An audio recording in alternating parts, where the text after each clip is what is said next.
You know, I love this idea of radical openness, the free exchange of information, the free flow of ideas, creating spaces in which ideas can have sex, as Matt Ridley talks about.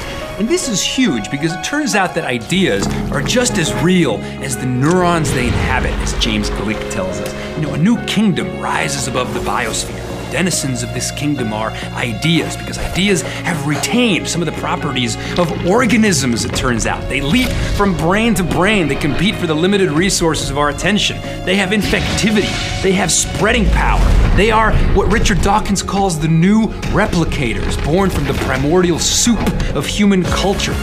Their vector of transmission is language and electronic communications. And though ideas are not made of nucleic acid, they have achieved more evolutionary change, and at a rate that leaves the old gene panting far behind. You know, Ray Kurzweil says our ability to create virtual models in our heads, combined with our modest-looking thumbs, was sufficient to usher in a secondary force of evolution called technology. And it will continue until the entire universe is at our fingertips. This is unbelievable stuff. It speaks to the telescoping nature of evolutionary change. More change in the last 100 years than in the last billion years.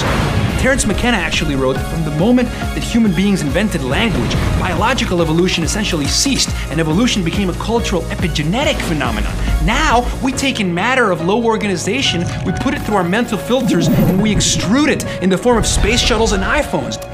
You know, the imaginary foundation tells us that what imagination does is it allows us to conceive of delightful future possibilities, pick the most amazing one, and pull the present forward to meet it.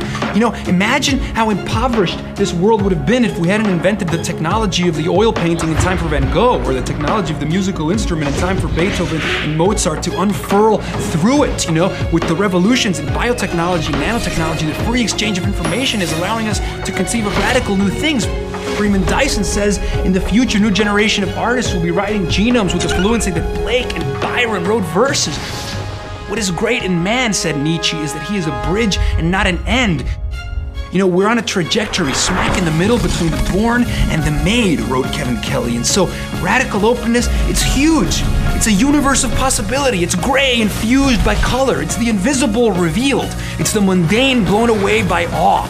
We need to cultivate radical openness as a way of participating and accelerating evolution.